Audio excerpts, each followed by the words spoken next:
มึงเช่นหยังจะบอกอีหยังเฮาสนะเมื่อกี้น่ะเอากูก็บอกมึงบัดนั้นหันนาคันมึงจะไปต่างประเทศก็หมายจะไปประเทศฝรั่งหาผมพนาแล้วเก็บเงินแล้วกันนี่เด้กูก็ฝากไปทุกบ่อนฮะกันนี่เด้ซ้ำนี่พอันนี้อบ่เป๋าอันนี้มึงจะไปให้หยังก็จะว่าเป๋านี่พอบ่คันเต็มมึงจะไปใส่ก็ไปเก็บเงินเก็บอยู่ใส่มึงเข้าใจอยู่กูว่าไปเก็บเงินมึงเข้าใจบ่ก็เข้าใจผู้ใดเฮ็ดเฮียเฮ็ดตกก็เก็บโอ้ยระเบิดมึงสิไปอยู่อ๋อฝรั่งนะมึงสิไปอยู่อ๋อกูบ่ได้บอกมึงแบบนั้นนี่ส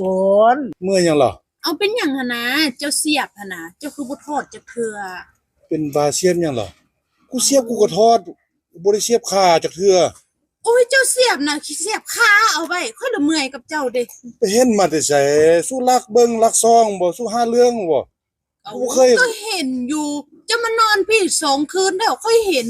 จะเสียบเท่าใดน่ะเจ้าแบบว่าบ่ทอดเลยเสียบเมื่อคืนเลยแม่นเสียบหมดคืนเลยไปมึงก็นอนอยู่มึงสิมาส่วนกูเฮ็ดจังได๋อยู่ก็บ่เป็นหยังกูจะได้เขาก็นั่นให้กูตัวเขาก็ตีนเหยียบคอกูตัวกูสิไปเฮ็ดมึงให้หยังมึงเป็นน้องเมียกูน่ะบ่โอ้เขาเฮ็ดดึกๆก็ได้ดึกๆก็บ่ได้เขานอนอยู่ใกล้ๆหั่นน่ะมันก็ดังจะบอกมันก็ดังออเดดบ่ได้ยินว่าซั่นโอ้พี่นี่สร้างเป็นไม่จักเฮ็ดจังได๋ล่ะสิเฮ็ดบ่มึงก็ไปซอกเฮ็ดบ่อื่นดิติบ่เฮ็ดอยู่เฮือนนี่แหละมันสะดวกสบายดีเอาอีกแล้วไอ้เคยเอามึงมาแล้ววะ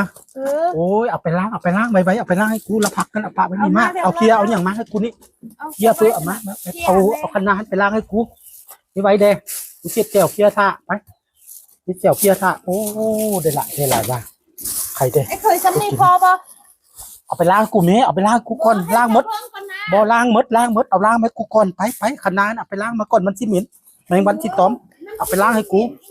เสียบแก้วเคลียร์นี่ท่านี่เห็นบ่พักนี่ก็คือว่าบ่ได้หลายแค่พักก็ได้นะอย่างนี้สิพอบ่ซ้ำนี่นะเอามึงเอาอย่างมานี่ขี้ดินเอาขี้ดินมาให้กูที่อย่างสอนคันนาโอ้ยอันนี้มึงเอามาให้อย่างสอนคัน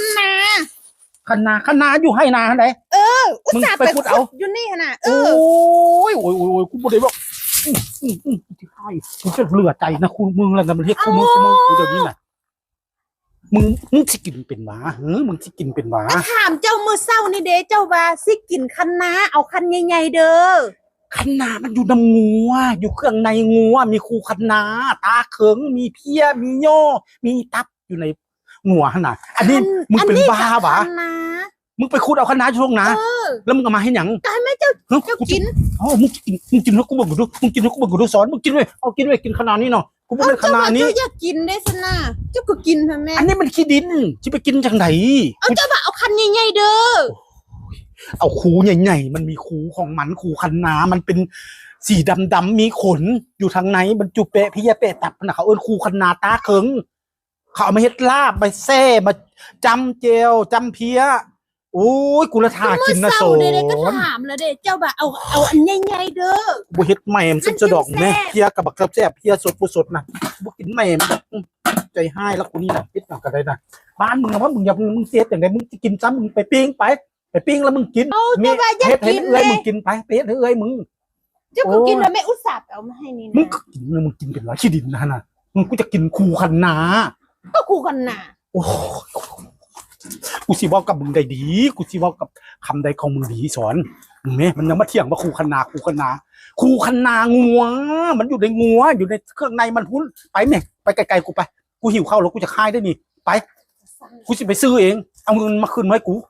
มันโพดน่ะตายมันขึ้นได้แนวใดกูละเมื่อยน้ำหนักกูนะอยากกินนี้อย่างกันยากเมื่อวานนี้พัดไปเอาอันโคกใส่น้ำก้อนมาให้กินตายเอามันไปทางเด็กเอาไปซะบอกเอ้ยมันกดกูบ่ไหวจะไปปล่อยเอาไปโพดอยู่วัดอยู่วาพูดแหละ